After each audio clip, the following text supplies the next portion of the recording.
شرک کی دوسری قسم شرک فی الصفات ہے، یعنی اللہ تعالیٰ کی صفات کسی اور کو دے دینا، اللہ تعالیٰ کی صفات کے ساتھ کسی کو شریک ٹھہرا دینا۔ جیسا کہ اللہ تعالیٰ کی ذات موجود ہے، ہم بھی موجود ہیں، اللہ تعالیٰ کی ذات زندہ ہے، ہم بھی زندہ ہیں، اللہ تعالیٰ علیم ہے، ہم بھی علم رکھنے والے ہیں، لیکن ان باتوں میں کسی لفظ کو اللہ تعالیٰ کی صفت کے لیے استعمال کر رہے ہیں اور کسی بندے کی صفت کے لیے استعمال کریں تو تین باتوں کا خیال رکھیں کہ اللہ تعالیٰ کی ذات قدیم ذات ہے اور اس کی صفات بھی بہت قدیم ہے، لیکن انسان کی کسی مخلوق کی ذات وہ پیدا کردہ ہے، اب آئی ہے پہلے نہ تھی، اسی طرح اس کی صفات بھی اب آئی ہیں پہلے نہ تھی۔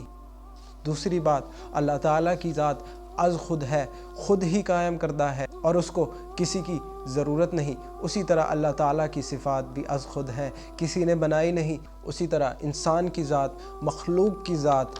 عطائی ہے، عطا کردہ ہے، اور مخلوق کی سب صفات بھی عطا کردہ ہیں، اللہ تعالیٰ کی دی ہوئی ہیں، خود نہیں ہے۔ اور تیسری بات اس شرک میں بچنے کے لیے وہ یہ کہ اللہ تعالیٰ کی ذات لامحدود ہے، انلیمیٹڈ ہے، ہمیشہ کے لیے ہے، اسی طرح اللہ تعالیٰ کی صفات بھی انلیمیٹڈ ہے، ہمیشہ کے لیے ہے، کبھی ختم نہ ہونے والی ہیں، مگر مخلوق کی صفات ختم ہو جانے والی ہیں۔ انسان کسی انسان کو کتنی دفعہ معاف کر سکتا ہے، انسان کسی انسان کی کتنی دفعہ مدد کر سکتا ہے، اس لیے کسی انسان کو اپنا مددگار نہ ٹھہرائیں، کسی بھی ذات کے اندر اللہ تعالیٰ کی ذات کو شریک نہ ٹھہرائیں، اللہ ہی علم غیب رکھنے والا ہے۔ آج کے دور میں ہم اس شرک میں بہت زیادہ ملوث ہیں، اللہ تعالیٰ کی عطا کردہ صفات کو ہم انسانوں سے جوڑ دیتے ہیں، ہم دوسری مخلوق سے جوڑ دیتے ہیں، مگر ہمیں ان تین باتوں کا خیال رکھتے ہوئے اپنے الفاظ کو استعمال کرنا چاہیے۔ اگر آج کی دنیا کی مثال دیتا چلوں تو یا رسول اللہ مدد،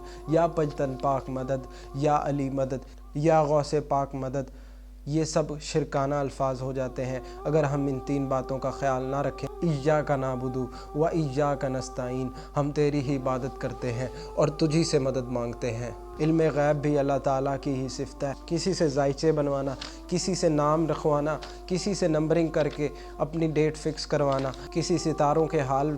معلوم کروانا، کسی کاروبار کے حال معلوم کروانا، یہ سب اللہ تعالیٰ کی علم غیب کی صفت کو کسی لوگوں کے ساتھ، کسی چیزوں کے ساتھ، کسی مخلوق کے ساتھ، کسی ستاروں کے ساتھ شرک کر دینا، شریک ٹھہرا دینے کو کہتے ہیں۔ شرک کی تیسری قسم شرک فی العبادت، اس کو شرک فی الحقوق بھی کہتے ہیں کہ اللہ تعالیٰ کا حق کسی اور کو دے دینا، کسی اور کی عبادت میں لگ جانا۔ اللہ تعالیٰ نے تو قرآن میں صاف صاف کہہ دیا کہ میں نے جن و انس کو اپنی ہی عبادت کے لیے پیدا کیا۔ اللہ تعالیٰ کے حبیب صلی اللہ علیہ وسلم نے اسی شرک سے سب سے زیادہ ڈرتے ہوئے فرمایا کہ میں تم میں سب سے زیادہ شرک اصغر کے بارے میں ڈرتا ہوں۔ شرک فی العبادہ کے دو حصے ہیں، عبادت کا جسم اور عبادت کی روح، اس کے قرار کردہ فرائض پر عملی عبادت کی جائے۔ اس شرک سے بچنے کا طریقہ یہ ہے کہ اپنے ہر عمل کو اس سانچے میں ڈال کے دیکھیں کہ کیا میرا یہ عمل اللہ تعالیٰ کی شریعت سے باہر تو نہیں نکل رہا۔ انسان اپنے والدین کی اطاعت کر سکتا ہے، اپنے استاد کی اطاعت کر سکتا ہے،